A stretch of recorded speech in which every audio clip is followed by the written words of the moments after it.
Hello viewers, আজকে রয়েছে clerkship men's পরীক্ষার জন্য ইম্পর্টেন্ট। এখানে একটু মিস্টেক আছে, পুরোটা টপিক। হ্যাঁ, ক্লার্কশিপ পরীক্ষার মেন্সের জন্য রিপোর্ট রাইটিংয়ের 20টা ইম্পর্টেন্ট টপিক। তো আমরা প্রত্যেকেই জানি রিপোর্টের জন্য মোস্টলি আমরা বর্তমানে যদি কোনো সমস্যা হয়ে থাকে বা বর্তমানে যদি কোনো ঘটনা ঘটে থাকে আমরা সেটার উপরে বেশি গুরুত্ব দেব। তো সেই বেসিসে আমি 20টা টপিক তোমাদের দিচ্ছি যেগুলো মোটামুটি ইম্পর্টেন্ট হতে পারে।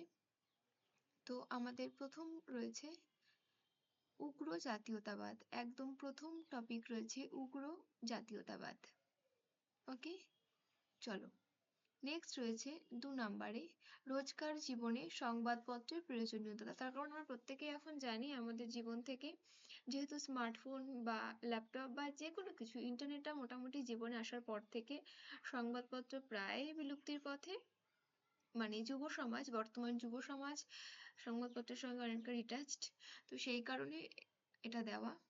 আচ্ছা, নেক্সট রয়েছে 3 নাম্বার বই হোক সবচেয়ে কাছের বন্ধু। একই কথাই বলবো, তার কারণ আমরা এখন হার্ড কপি খুবই কম ইউজ করি। যদিও কেউ বই পোকা হয়ে গিয়ে থাকে তাহলে সেক্ষেত্রেও সে বেশিরভাগ ক্ষেত্রেই বইটাকে ক্যারি না করে বা বইটাকে বইয়ের যে হার্ড কপি সেটাকে ক্যারি না করে দেখা যায় বিভিন্নভাবে ইন্টারনেট থেকে বইগুলো আমরা পড়ে ফেলছি। এই কারণে এটা বলা, বই হোক সবচেয়ে কাছের বন্ধু। 4 নম্বরে যেটা খুব রিসেন্টলি হয়েছে, দিল্লির বোমা হামলা, আমরা প্রত্যেকেই জানি। 5 নম্বরে আহমেদাবাদ প্লেন ক্র্যাশ। 6 নম্বরে রয়েছে বন্যপ্রাণী সংরক্ষণের গুরুত্ব। 7 নম্বরে সেভ ড্রাইভ সেভ লাইফ এর বাস্তব রূপ। 8 নাম্বার শিক্ষায় কৃত্রিম বুদ্ধিমত্তা বা আর্টিফিশিয়াল ইন্টেলিজেন্স। এটা শুধুমাত্র শিক্ষায় না হয়ে অন্যান্য সেক্টরেও আসতে পারে, যে এআই বা আর্টিফিশিয়াল ইন্টেলিজেন্সের ইম্পর্ট্যান্স বা এর প্রভাব, এফেক্ট, এগুলো আসতে পারে।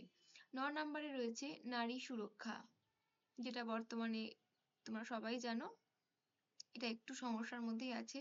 10 নম্বরে রয়েছে বিশ্ব উষ্ণায়ন। 11 নম্বর দেশের প্রথম under water metro train service. এখন বলতেই পারো এটা অনেকটাই পুরনো, বাট তারপরেও যেহেতু রিসেন্ট এর মধ্যে এরকম কোনো কিছু হয়নি, সেই কারণে আমি এটা দিয়ে রেখেছি। আমার দিক থেকে ব্যক্তিগত মতামত থেকে আমার কাছে এটা ইম্পর্টেন্ট মনে হয়েছে। Next 12 number blood donation camp. 13 নম্বরে রয়েছে সোশ্যাল নেটওয়ার্কিং এর প্রভাব, বিশেষ করে ইউথ সোসাইটির ওপর, কারণ এখন ইউথরা মানে যুব সমাজের ওপর এর এফেক্টটা খুবই মারাত্মক হতে চলেছে বা হচ্ছেও, সেই কারণে। এর সঙ্গে গেমিংটাও করে রাখতে পারো, যে ফোনে বা অনলাইন গেমিং যে সিস্টেমটা তার এফেক্ট। 14 নম্বরে রয়েছে উত্তরবঙ্গের বন্যা। 15 নম্বরে দূষণে দিল্লি। 16 নম্বর পরিযায়ী শ্রমিকদের সংকট। 17 নম্বরে স্মার্টফোনের উপযোগিতা। 18 নম্বরে রয়েছে বর্তমান যুব সমাজ বনাম উগ্রতা। 19 নম্বর জাতীয় শিক্ষানীতি। নেক্সট 20 নম্বরে রয়েছে ট্রেন দুর্ঘটনা। এটা আমি দিলাম, ট্রেন দুর্ঘটনা বা প্লেন দুর্ঘটনা এগুলো খুবই ইম্পর্টেন্ট। আমার এখান থেকে আমি যে 20টা প্রশ্ন দিলাম বা যে 20টা টপিক আমি দিয়েছি তার মধ্যে আমার মোস্ট ইম্পর্টেন্ট মনে হয়েছে এই ট্রেন দুর্ঘটনা একটা, যেটা রিসেন্টলি ভীষণভাবে বেড়ে গেছে। আমরা যদি ন্যাশনাল নিউজে চোখ রাখি তাহলে সেটা জানতে পারবো। আচ্ছা, দূষণে দিল্লি, এটাও ইম্পর্টেন্ট, এটা একটা তোমরা রাখতে পারো। আচ্ছা, জাতীয় শিক্ষানীতি, এটাও বেশ ইম্পর্টেন্ট। আচ্ছা, নেক্সট রয়েছে উত্তরবঙ্গের বন্যা। এটা খুব রিসেন্ট ঘটনাটা ঘটেছে, সেই কারণে উত্তরবঙ্গের বন্যাটাকেও আমি রাখলাম। সোশ্যাল নেটওয়ার্কিং এর প্রভাব, এটা যতই বলবো ততই কম হয়ে যাবে, এটা ভীষণ ইম্পর্টেন্ট। আচ্ছা, under water metro train service, এটাও যথেষ্ট ইম্পর্টেন্ট।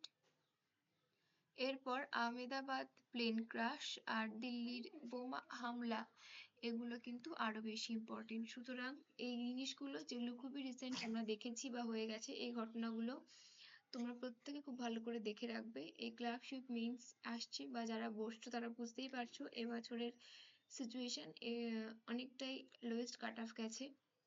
মেন্সে কিন্তু এরকম যাবে না আশা করছি, এবং তোমরা অনেকটাই চাকরির কাছাকাছি চলে এসেছো, সেই কারণে বি কেয়ারফুল।